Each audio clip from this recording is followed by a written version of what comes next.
বন্ধুরা, তোমরা সবাই কেমন আছো? আশা করি সবাই খুব ভালো আছো। বাড়িতে বানিয়েছিলাম পালং মটর পনির। চলো রেসিপিটি তোমাদের সবার সাথে শেয়ার করি। এখানে প্রথমে পনিরটাকে টুকরো টুকরো করে কেটে নিয়ে পনিরের মধ্যে কাসুরি মেথি, টক দই, লঙ্কা গুঁড়ো, হলুদ দিয়ে ভালোভাবে মাখিয়ে রেখে দিলাম 15 মিনিট মতো।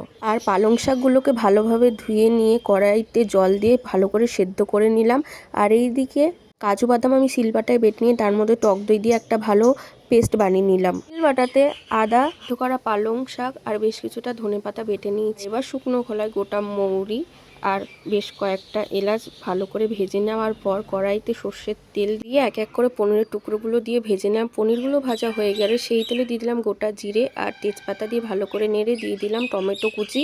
এক এক করে কাজু বাদাম আর টক দইয়ের পেস্টটা কষিয়ে দিয়ে দিলাম লঙ্কা গুঁড়ো, জিরে গুঁড়ো, হলুদ গুঁড়ো দিয়ে ভালোভাবে কষিয়ে নিয়ে দিয়ে দিলাম পালং আর ধনেপাতা আর আদার যে পেস্টটা করে রেখেছিলাম সেটা দিয়ে ভালো করে নেড়ে দেওয়ার পর মশলা থেকে তেলটা ছেড়ে আসলে দিয়ে দিলাম মটরশুঁটি। মটরশুঁটিটা আগে সেদ্ধ করে নিতে হবে। এরপর একটু নেড়ে নিয়ে দিয়ে দিলাম পরিমাণ মতো গরম জল। তরকারিতে দেখবে গরম জল দিলে রান্নার টেস্ট একটু ভালো হয়। তারপর দিয়ে দিলাম কাসুরি মেথি আর পরিমাণ মতো লবণ দিয়ে ভালো করে ফুটিয়ে নিয়ে দিয়ে দিলাম তেঁতুলের পাল্প। এক এক করে কাসুরি মেথি আর টুকরো করা ভাজা পনিরগুলো দিয়ে ভালো করে ফুটিয়ে নিয়ে দুধের সর দিয়ে ভেজে করে রাখা মশলা গুঁড়ো করে কড়াইতে দিয়ে তারপর নামানোর আগে বাটার দিলেই তৈরি পালং পনির মটর।